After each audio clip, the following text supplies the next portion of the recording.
Morning guys and welcome to Hoppers Motorsport Vlogs. How are we doing? Today we are going to be talking as a vlog, just a bit of an intro about who is Hoppers Motorsport Vlogs, why do we do the vlogs, just a bit of a get to know me vlog should we say. And if you're watching this vlog, please do like and subscribe, and also leave me a comment what you've found interesting about me or about the vlogs. Been meaning to do this since day one, obviously 3 years ago when I started Hoppers Motorsport Vlogs, but obviously I've not got round to doing an intro about me. So obviously, yeah, my name's Hoppers. I'm based in the northwest of England. Obviously, you know, we are a touring car fanatic. We are obviously BTCC, a huge BTCC fan. We've been going for 23 years this year, which seems quite a huge milestone if you put it correctly. Obviously, I started going to touring cars way before I started the vlogs.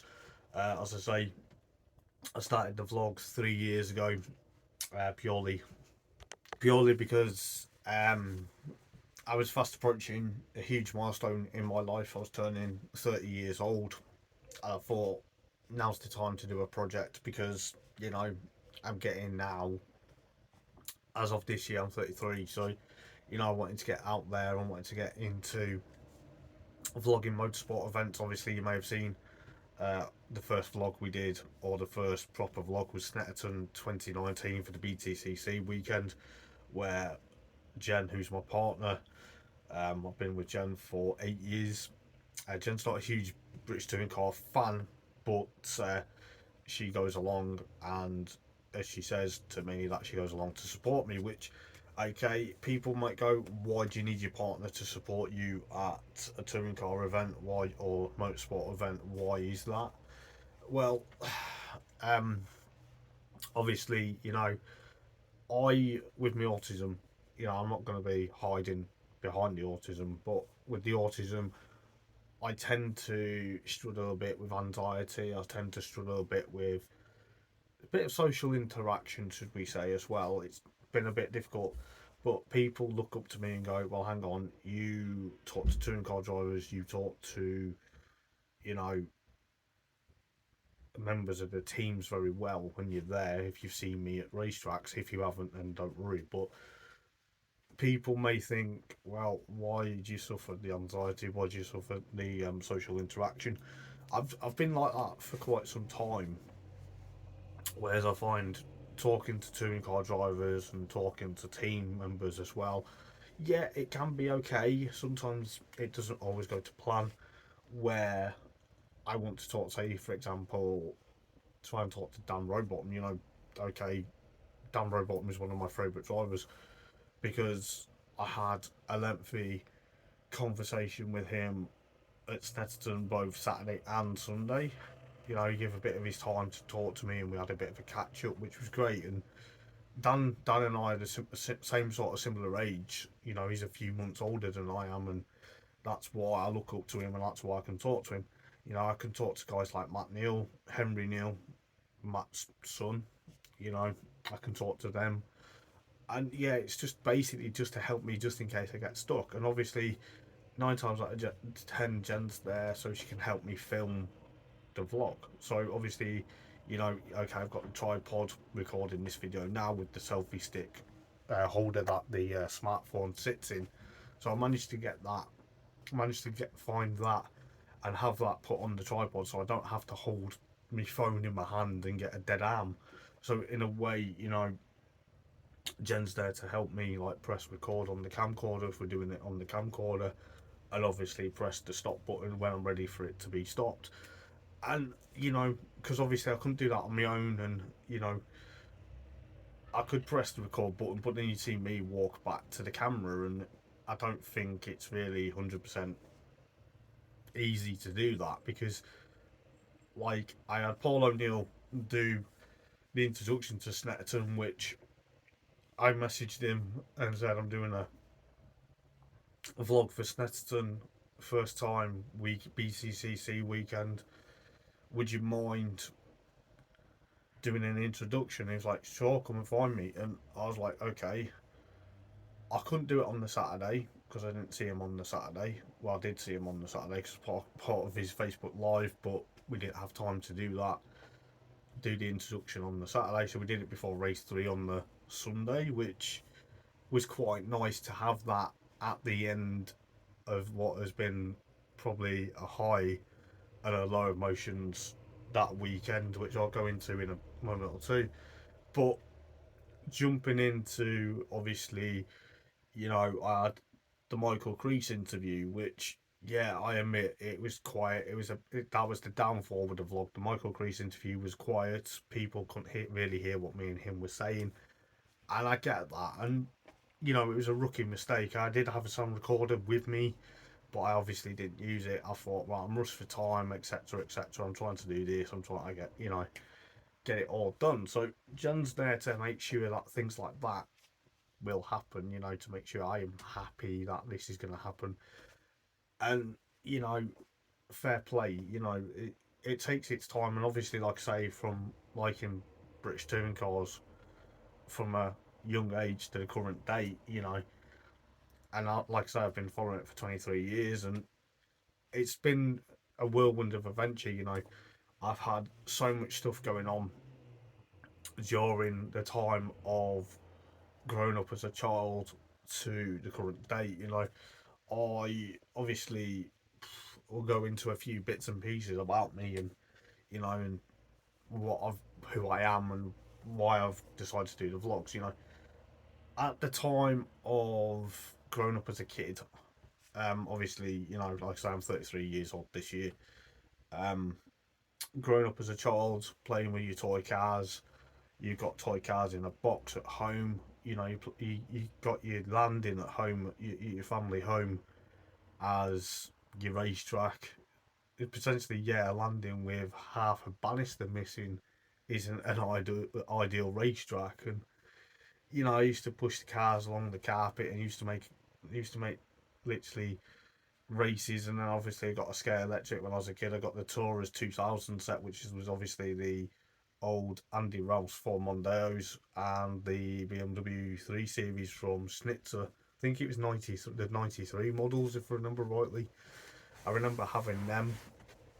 I had that as a Scale Electric set, and obviously, I then got an Opel Vectra, which was a DTM Super Touring, or the German Super Touring car, and then I got a John Clowne 99 Vauxhall Vectra, and then unfortunately I broke them. I broke the Scale Electric set itself. I broke the controllers, which wasn't the smartest idea.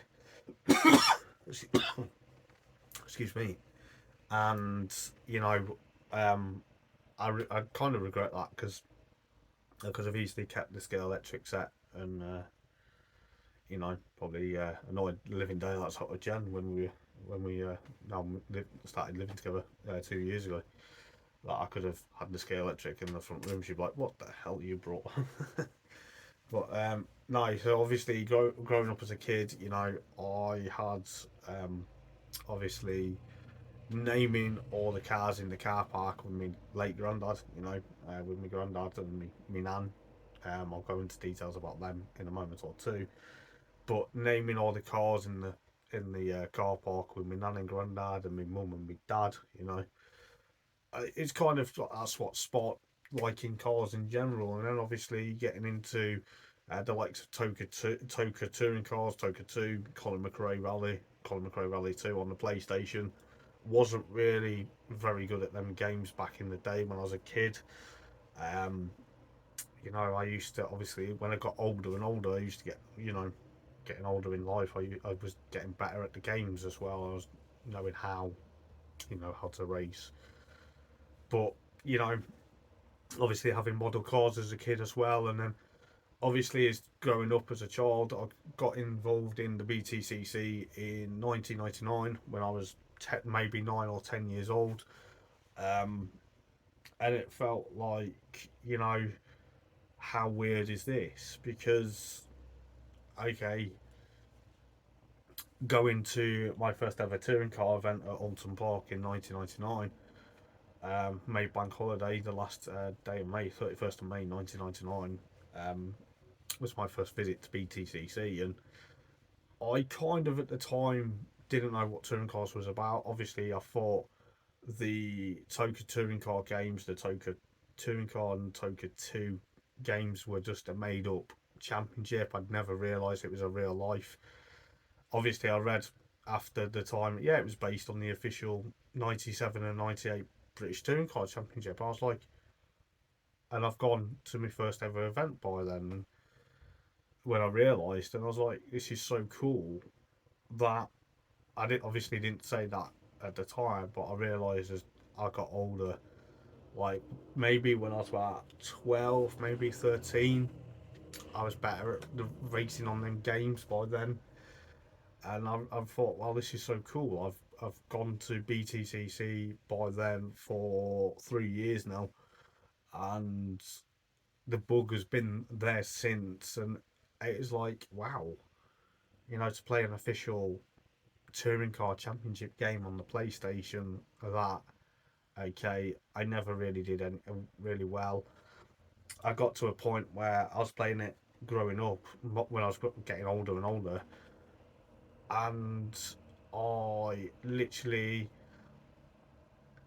felt like, you know, I'm a petrol head, I'm a motorsport fanatic, I'm a car fan, you name it about cars, I'm into cars. And I thought, you know, at times when I was racing on the PlayStation, when I was doing career mode, I was obviously trying different cars. I used to race probably the Peugeot more than I did any other car, because I like the gold and green SL Ultra on Peugeot 406 that they're on in 97 and 98, which to me, that livery and that car, yeah, okay, it was down on power. I never knew how down on power it was until obviously I watched the 98 season review. Um, and obviously the 97 season review, I've now seen that. And it was quite an eye opener to think, well, I've raced the Volvo, I've raced the Peugeot, I've raced the Nissan, I've raced all the manufacturers on the touring car grid, um, on the games, and it felt really good. And there's times where excuse me, where I jumped into obviously even more racing games, and I was getting bigger and better, and I was getting along with it. And then all the time I used to, obviously, growing up as a kid, maybe when I started towards leaving senior school or high school, as you guys may class it, or depending on where you're from around the world, obviously senior school is from age 11 to 16 over here in the UK, and yeah, so ages 11 to 16 over here in the UK is your senior school or your high school, depending on how you want to put it. And I remember before I was leaving school, I was going to go, and I spent a few weeks with my grandparents, my late grandparents. Went there for maybe maybe 1 or 2 weeks, maybe just as a holiday, just on my own. I thought it'd be nice to spend a bit of time with my grandparents, because obviously I was very close to them, and I love them dearly. And obviously, you know, I was helping my granddad make sure his car was okay. I was making sure that his lights worked. He had enough oil, enough tire pressure, you name it. I was making sure that, obviously, because I was learning motor vehicle when I was leaving school anyway, and um, you know, um, I wanted to make sure, because obviously, with my granddad being a certain age, I wanted to make sure that everything was okay for him. I even washed his cars for him. It was like, making sure, saving money about going down the going down the road to go and get the car wash. I'd rather do it myself and do that for him. So obviously, as time went on, I was doing that, and then I got to a point, you know, um, after leaving college, doing level one motor vehicle, which I did. When I left school, I did level one motor vehicle. Obviously, I got told, there was no potential way to get me to do level two, which was a kick in the teeth. However, 2 years later, I went to go and do the first diploma in motorsport at Myerscough College, which, if people know Myerscough College, in just outside Preston in the UK, fantastic college. I did my first diploma in motorsport, and I learnt a lot of things along the way. I was told at the start of the year, right, you due a pass. That's your grade for the whole year, because your level of work probably isn't how it would be for anyone else. And I was the oldest one out of the group I was in, because obviously the A and B group, I was the oldest one out of the group I was, because the others had left school that year, and I was the oldest out of a lot of them in my group. So it's kind of weird that I was 19. I turned 19 the second month of the first term of doing my first diploma in motorsport. So yeah, I had obviously left school at 16, 17. Then I did a year, turned 18 at my local college doing another preparing for work course, and then obviously when I turned 19, I was in my first term at Myerscough College doing the first diploma in motorsport. So I was quite happy with that. I was going along the way, I had a few life lessons and a few things in my life that I'm not going to go into details about. Go on, and after getting a couple of merits here, there, and there, and a distinction, I was on course to get a merit overall, which being predicted a pass to a merit at the end of the year after I finished Myerscough, I was buzzing. I was like, I've got a merit in a first diploma in motorsport. Wow, I've learnt so much. I had people like my tutor called Peter Kenyon. I literally had you know a lot of help from him, and a lass called Penny Walker, who Penny and I have been in touch with since I left Myerscough. And you know, without them two helping me and believing that I could do it, I wouldn't have probably got that merit. I probably still would have got a pass. But with them helping me and giving me a bit of extra help, obviously with my autism and my learning style isn't the best, I must admit. But I felt really happy when I got the merit overall, and I decided for my graduation that I'd take my nan and granddad. And I'm sorry if it gets a bit emotional and I get a bit teary eyed, or start getting a bit nearly start to cry, then just bear with. But I obviously took my nan and granddad to my graduation after I left. I thought it'd be really nice for them to go and see and meet people that looked after me and excuse me. But obviously, to get into, get to meet people that were looking after me and stuff like that. And I remember um, saying to me nan and granddad, I'm honoured that you'll go and we'll go. And obviously, we went from their house in Staffordshire, up to Preston for the day. I thought it'd be really nice for them to see me smiling with delight after getting my first diploma. And I remember going there and getting there, and I remember getting told, okay, you can't sit with your nan and granddad, we'll make sure they're okay, this, and this. And I was like, okay, fair enough. I had to go and sit with me classmates, and and it's quite nice to see a few people there that are on my course to, celebrate as well. And funny enough, Malcolm Wilson was there, boss of M Sport. We thought, right, Malcolm Wilson, he's a huge ambassador to Myerscough College, because some of the motorsport students do go and work up at M Sport, which is not far from where we are in Cumbria. So, um, so yeah, I took my nan and granddad, and they were happy to, excuse me, they were happy to see me get my diploma. Well, it was a scrolled up piece of paper like a diploma, and they said you get certificates in the post. Other behold, after we had the awards, we went to the student bar, which was known as the Stumble Inn.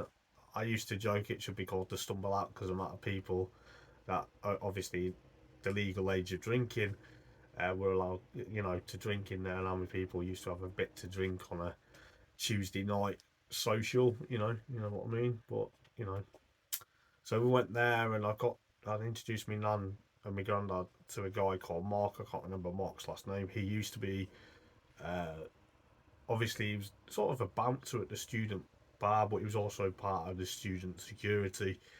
I introduced him to Mark and a guy called Danny. I can't remember their last names, but if you guys are watching this and you see it on YouTube, I've not changed one bit, guys. Still a nutcase, should have put. But no, I was always good. I was a good guy at college, and but I introduced them to my nan and granddad, and they were making sure they were okay, and they welcomed them, and then obviously, um, Penny and me and Pete met my nan and granddad as well, and they were saying, oh, how well. My nan and granddad would say, yeah, he's always been Carmad when he's been a kid, and like, yeah, we can tell, and it's been good. It's been an honour to teach him, and it's been an honour to support him through his year at college, and it hit home, and um, I realised, you can't, stuff like that was emotional for me anyway, because it was taking me dad and granddad to go and see me graduate, and you know over time I look at it and I thought how welcoming they were to me nan and granddad, how nice they were, making sure they're okay, and you know he looked, and talking about how I was, and we were having a bit of a chat about it, and I remember just you know being really happy that they had got to attend, and you know it got to a point in life where I look back at it now. I took them to my graduation, obviously in 2009, and then obviously I decided after I finished Myers Co, after I did first deployment motorsport, I'm ready for work. I want to go in the world of work because I'm now probably coming up 20 years old at the time, and I was like, right, okay, now was time to go into the world of work. So obviously skip forward a couple of years, 2016, 2015, the end of 2015, I was obviously, 2014, Jen and I started going out together. We started dating 2014 as Jen and myself. Obviously, still going to touring cars in between, why Jen and I got together. 2015, at the end of 2015, I think it was maybe 2014, maybe 2015. I can't remember top of my head. I remember Jen and I went to go see my nan and granddad, which was a bit of a nice surprise, really. I'd gone to do level 2 motor vehicle at the college here where I live, and okay, I was about 24, 25 years old when I left when I left college after doing my level 2. I thought, right, I want to do my level 2 motor vehicle, purely because I got told I couldn't do it previously, so I managed to get my level 2 motor vehicle done, which I was proud of. It was based at college. It wasn't actually based going into a garage. It was based going to college 3 days a week to do level 2, and I got that under my belt for potentially for the first time. I obviously was going through a difficult patch in 2014 anyway. I was having a bit of I think it was 2014, maybe 2016. Yeah, 2014 it would have been. But I was going through a bit of a tough time. I was working at Asda, the local Asda store, as an Asda Ace. I'm not gonna lie, job's a job, isn't it? I was working as an Asda Ace. I was obviously started living on my own as well, so I had a lot to deal with, and I was going to college 3 days a week, and then 3 days a week I was either at work or I was on a day off, and I literally was going to work at 5:30 in the morning to then go to college to do level 2 motor vehicle. And yeah, 5:30 in the morning till 8:30, I was dragging myself out of bed at 4 o'clock in the morning to go to work and then go to college. It's commitment. I got student of the month for September because of the commitment. And then as time went on, I was like, right, can't really afford to keep going to ASDA and then go to college. So I decided to apply for the cleaning at the college because I was already there. So I started at 7 o'clock in the morning, uh, go to college, well, yeah, go to work, then do motor vehicle level 2. Got told you're the only morning cleaner. Yeah, my profession on my cleaner as a profession, as a job. I'm not gonna lie, it's a job, as I say. And um, got told you're gonna go on tonights because no one wants to be an early morning cleaner. I was like, right, okay, what does it entail? And I was like, okay, it's 9 o'clock in the evening till 1 o'clock in the morning. And yeah, I was going to be at college on Monday, Tuesday, Friday. They were the days I was at college studying motor vehicle. But like Monday, I'd be working till 1 o'clock Tuesday morning. So then I got home, had a couple of hours sleep, and then went obviously straight to do motor vehicle. And this was towards the end of the course anyway when it was happening. The problem is with doing work then going to college, it was exams, and I kept failing my exams because I was either tired, and I remember getting told um, that obviously I was doing a couple of resits, failed them because I was tired. You know, I was obviously my body clock was messed up. I remember getting told off the guys who were doing the cleaning. Oh, sorry, we're gonna have to terminate your contract. I was like, why? Um, Other behold, they didn't really want to say much why the contract was terminated. I then went home at 10:30 the night I got told contract's terminating. I was annoyed. I was really annoyed that I lost the job, and I was already going through a bit of a tough time, should we say? You know, um, found out that my granddad had dementia, and you know, during the time, and I was like, this is the last thing I want. You know, I'm meant to be working. So, other behold, I go, I leave the job by termination of contract. I go to college the day after and I go to Craig, who was my course tutor, saying I lost my job last night. I'm not in the right frame of mind at the moment. My head's all over. And he's like, well, I could see you were struggling. I had to have words with the guy saying, you know, you're coming to work and then you're coming here and you can't study because you're tired and you're failing your resits or you're failing exams because you're not having enough sleep. You know, and I was like, well, at the end of the day, it was a blessing. You know, if I was struggling, there's a way around. I didn't know I was going to struggle with doing cleaning at night and then go to college. I didn't think that was going to be a big issue. I didn't think I was going to struggle with that. Other behold, right, I finished level 2 motor vehicle, not level 1. Finished level 2. I leave college and I decide, right, I'm not going to obviously go back to college and learn. I'm going to have to try and find myself a job. At the time, after leaving college, I went to go see my nan and granddad. I took Jen for the first time to go meet my nan because there was an opportunity, but my nan wasn't well on the day Jen was supposed to meet her, but obviously she met my granddad. And I go there,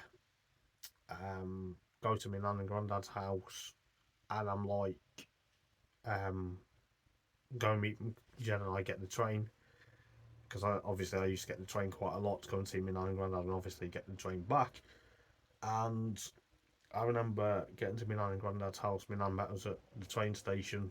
Okay, fair enough. I was like, well, I could do it myself if I wanted. You know, I could get myself from Stafford to where they lived. But obviously, my nan was like, no, I want to meet you. I want to meet you off the train. I want to make sure you're okay. Other behold, you know, my nan is like having her own health issues at the time. And obviously, when my granddad's dementia getting worse and worse, she told me in a letter that she wrote to me about when Jen and I were planning to come down. And she mentioned about my granddad's dementia's getting worse and stuff like that. And so I was expecting the unexpected basically. I got there, got to their house or their bungalow, and I remember going to see my granddad, and next minute, this is what probably why I probably get a bit teary eyed or a bit emotional about it, and probably a bit sad. I remember going and getting there.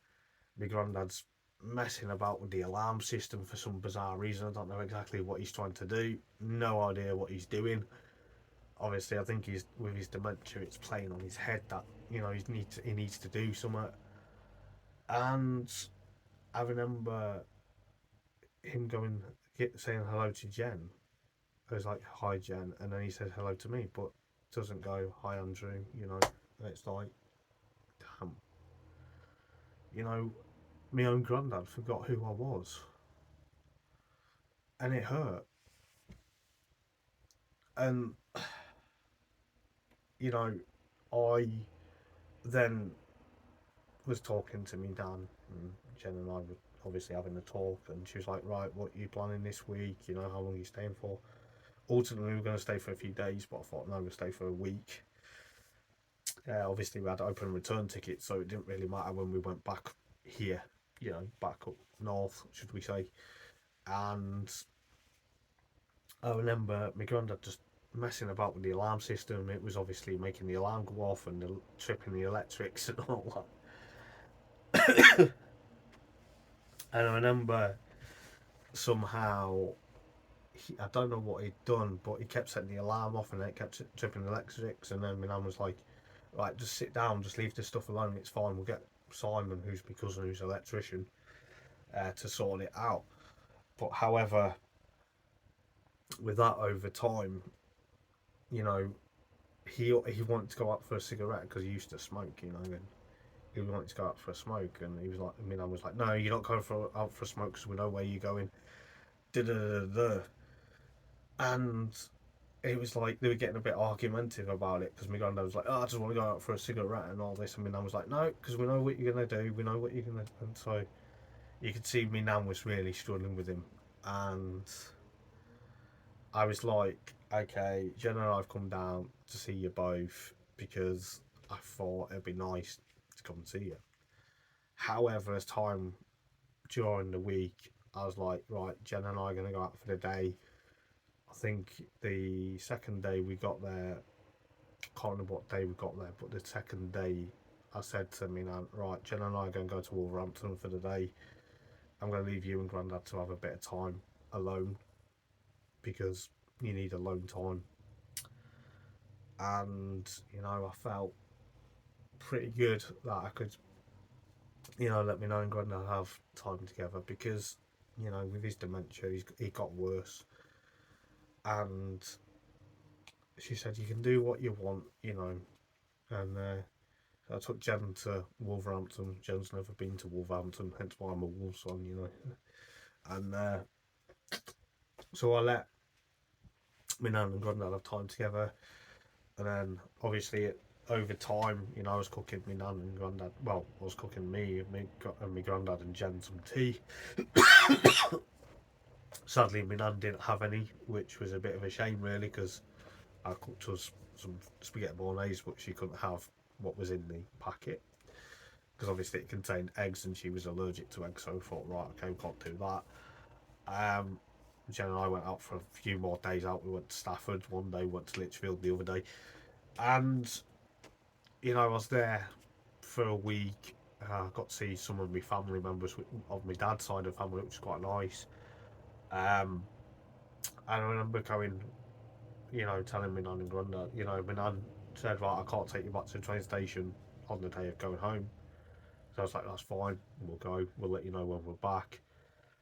And then at the end of that year, I think it was 2015. I started learning to drive manual, so I started to learn to drive a manual car. Started learning. Thought, right, I want to ticked off doing level 2 motor vehicle. Now's the time I want to do driving lessons. I did driving lessons when I lived with my dad. I did it in an automatic, but then I gave up to go to college. That's another thing. Sometimes I live to regret because I could have had a car by now, but it doesn't really matter if I don't have a car or not. But I decided to do um, learn how to drive, and I was like, okay, this is exactly what I want to do. So I started learning to drive manual gearbox. Quite happy about that. Other behold, at the time of learning to drive, I find out, well, yeah, at the time of doing my driving lessons, I find out that my granddad's not very well. My nan had gone and broke a foot before Christmas. Tried to do some shopping, come home or something, or she fell and then broke a leg or a foot. I can't remember exactly what she did.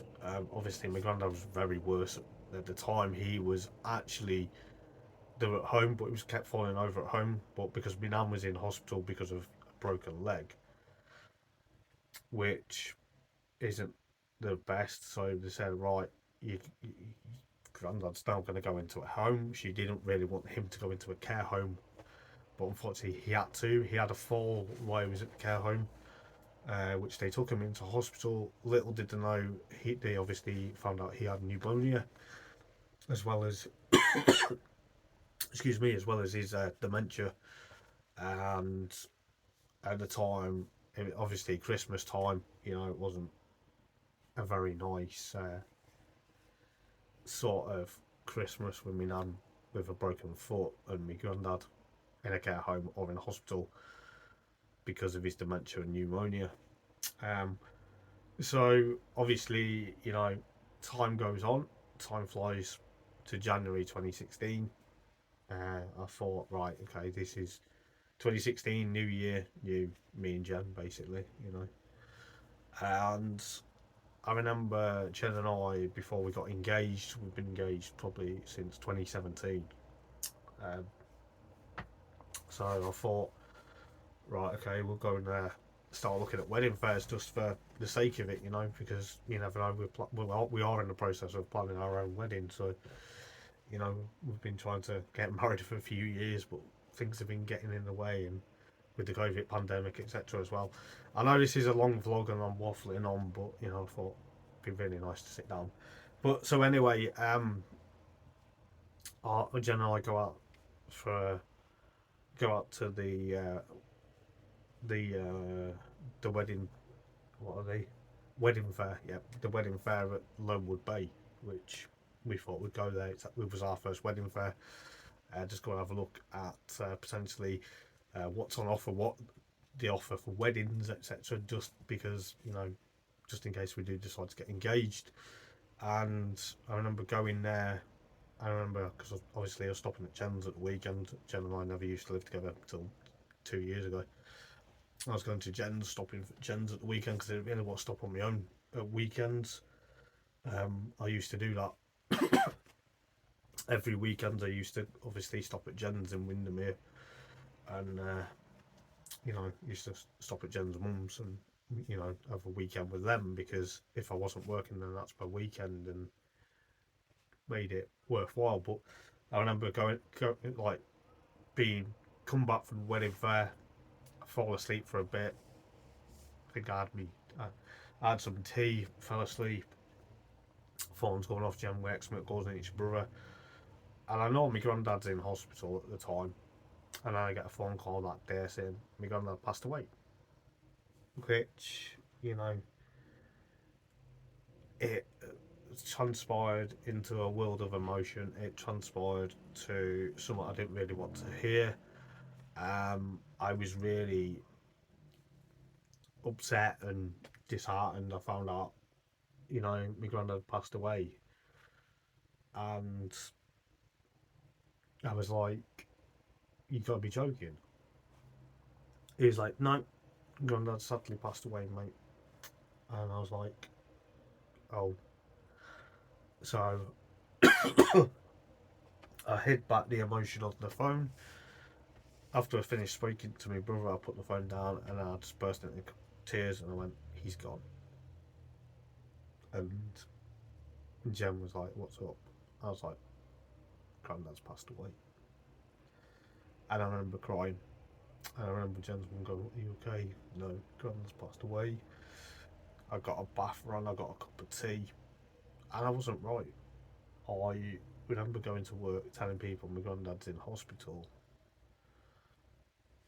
the day before, like over that week, and then I went back to work on the Monday night, and people are asking how my granddad is, and I told him he passed away yesterday, and I was really shocked. I was really upset, and I still am to this day forward. I'm trying not to show the emotion, but I was upset for a long time. I wasn't thinking straight. I was obviously at work. I started a new job the year before, a couple of months prior to that, and I remember, you know, being really upset, thinking about my nan. I remember being in touch with my nan. Next minute, I get told my nan's in hospital because she's ill. She's got pneumonia. Um, but I think she really was in hospital because she wasn't looking after herself anyway. And my granddad not being there. This was probably now the end of March. And I remember getting a phone call off my dad. I was out with Jen for a bit. Get a phone call off my dad at the end of March saying your nan's passed away. 2 months of each other, my nan and granddad passed away. So that hit me quite hard. I Obviously it was a day I was due at work, so I rang up work saying I'm not going to make it in. My nan's passed away. I want a few days holiday. I want a couple of maybe a week or maybe a couple of days holiday to get over this. I'm not, I couldn't get bereavement leave at the time because I've not been there a year, so I took it as holiday at the time, and I wasn't thinking straight. I was obviously through my driving lessons. I got told, well, it's up to you whether you carry on or you have time not doing your driving lessons. I was like to the instructor, no, still carrying on. Got up to potentially uh, 2017, so a year had gone. Got up to 2017. Jen and I decided to. I asked Jen to marry me because Jen's the love of my life, and um, I remember going through quite a bit of mock driving tests, etc. Theory test. I failed my first theory test by a couple of marks. Decided, right, I'm going to rebook it. I'm going to go back to where my dad lives, go and do my theory test there. So I booked it for the Saturday. So I remember I booked it for the Saturday because I failed on the Monday, I think it was. I only failed by a bit, which wasn't too bad. So I was like, right, I've got to do my theory test. So I rebooked it for the Saturday. Travelled to Barrow, which is an hour and a half on the bus from here where I am. And I remember going there and thinking, right, I've got to pass this time. Got to pass my theory, and other behold, I go there and do that, and I get told you've passed. And I'm like, yes. And I'm like, right, got to get back now because I'm due at work Saturday night. Now's the time to say, right, I passed my theory test. Big massive step in my life was learning to drive a manual car. At the time of obviously having a year since your grandparents passed away. Then obviously I was going through mock tests and stuff like that. Weren't ready for my driving test. 2018, I was it 2018? Yeah, it probably was. 2018. Did my first driving test. I think towards the end of 2017. I did my first, excuse me, first driving test, first of 3 driving tests, where I failed after not looking around after my emergency stop. If I did that, I would have passed first time. Then I would have been really happy with that.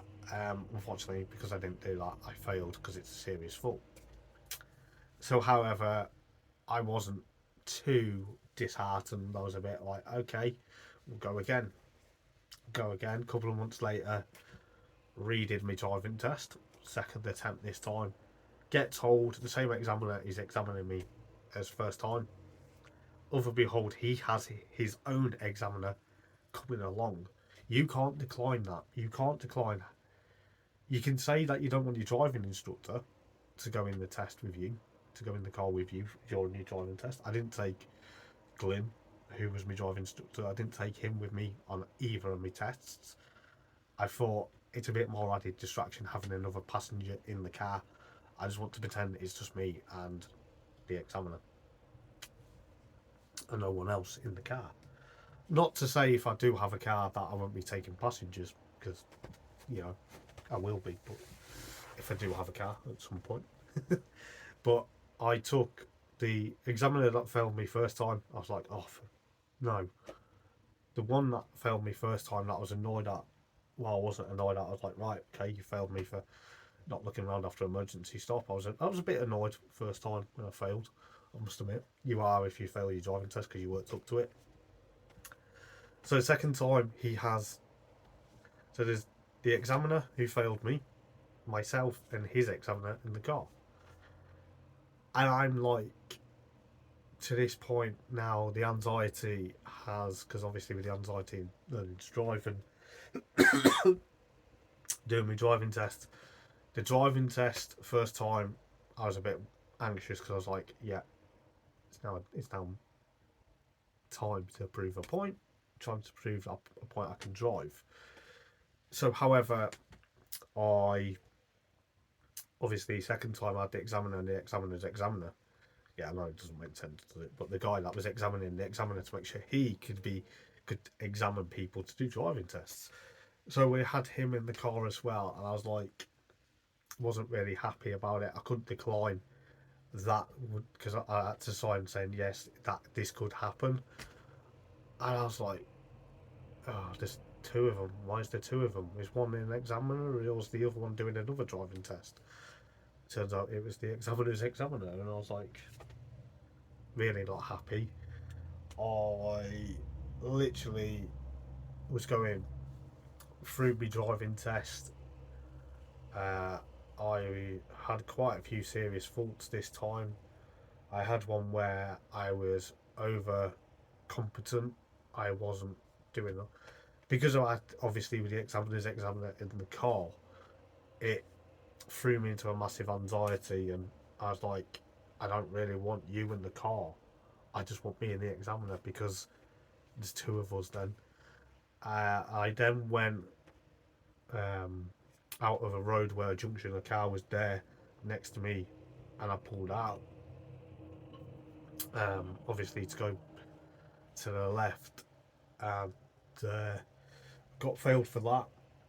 Failed because I was overcompetent. Failed because I had quite 4 serious faults, and I was quite, excuse the language, but I was quite pissed off after failing the second time. I was really, really angry. I was pissed, literally pissed off for um, for a good few weeks. And I got told by Glyn, because I was going on holiday at the time after I failed. I was going for a few days to Manchester with Jen, and he was like, right, well, let me know what you want to do when you come back, if you want to carry on, and we'll go again and we'll do a few more mock tests. Because obviously it's not you driving, is some points of you driving are a bit of an issue, but it's not, the fact is you've not learned, it's the fact is your anxiety is there, it's flaring up. Other behold, come June June or July, I can't remember exactly when. I think it was June time. I said, right, again, we'll go for the test again. So, other behold, I go drive round perfectly the day before of doing my test for the third time. So I've been driving the day before doing my test and driving before leading up to the test is dead on. It's quite relaxed. It's quite well. I go to the test centre um, after driving around for an hour just to kill time before my test, and I get there and I'm like, please don't be the same examiner that failed me 2 times, because if it's the third time, I'm gonna go mad. And I literally got to a point where I was literally ready to go. Jen's mum, bless her, said, right, I'll pay for your driving test because I want you to do it. I want you to do well. Jen's mum had faith in me. Jen had faith in me. And I was like, right, okay, this is now the time of being serious. Let's try and get the driving test passed. So, other behold, I'm doing my driving test. I get a different examiner. I'm quite happy. Glyn tells me the examiner that I have has a good rate of passing people, which makes it a bit more easy, or a bit of ease. I'm still a bit, at the time, a bit anxious because I failed twice, and I was like really going through my driving test. I was going literally feeling like I was doing okay. I got to the point at the end of the test. I obviously didn't take Glyn with me. Glyn was waiting for me, and I remember pulling up, not at the test centre, but near the test centre. So I pull up, and I'm thinking, shit, I failed, because I feel he's gone quiet. He's gone quiet. He says, have you got your provisional driving licence? I'm like, yeah, get my licence out. He starts writing my licence number down on a piece of paper. I'm not too sure what this piece of paper is. I don't know whether it's the test paper itself or something. And he looks at me, he's writing, and Glyn's like got a smile on his face because he's not telling me at the moment. And then we're going, how do you think you did? I said, I don't know, I think I failed. He's like, no, congratulations, you passed. And I'm like, I was literally gobsmacked. I was like, no way, no way I haven't. You're pulling my leg. He's like, no, you passed. And I could have cried. And I was like, after all that, third attempt, I passed my driving test. Yes, I don't have a car at the moment. I have my full driving licence, but to get that achievement after what I've gone through a year, a year, a year ago, you know, with my nan and granddad dying in 2 months of each other in 2016, then to pass my driving test and my theory test, all in pretty much near enough the same year, it was great. And then Jen and I getting engaged. 2017 was my year, and then, you know, to this day, 2019, I started Hoppers Motorsport Vlogs. Another whirlwind of adventure, and another ups and downs like a roller coaster, because this is how it is. But yeah, you know, we're still here 3 years on. We did a passenger ride in Palmer Jaguar around Alton Park 2 years ago. What a fantastic experience that was. I went to Snetterton for the first BTCC weekend. I normally do race day, but I did a full weekend of it, which I really enjoyed. And then obviously, you know, I went to Crofts last year for BTCC. This year, I'm not too sure exactly what's going on, but you know, I'm really enjoying doing Hoppers Motorsport Vlogs, and that is a bit about me, guys. If you like this video, please do give it a massive thumbs up. If there's anything else you feel like you need to know or you want to comment on, please do. But obviously, please do like and subscribe. It will help me a lot. Help me a lot. I mean, help me a lot. Obviously, I'm trying to reach out vlogs and etc. But yeah, Do like and subscribe, guys, and I will see you in the next vlog. I'm looking forward to it. Hopefully I don't cough as much. I do apologise. I've just recently got over having COVID, so you know I still sound a bit blocked, etc. But I'm fine. But yeah, I'll see you in the next vlog, guys. Thank you for tuning in. Take care. Ta-ra.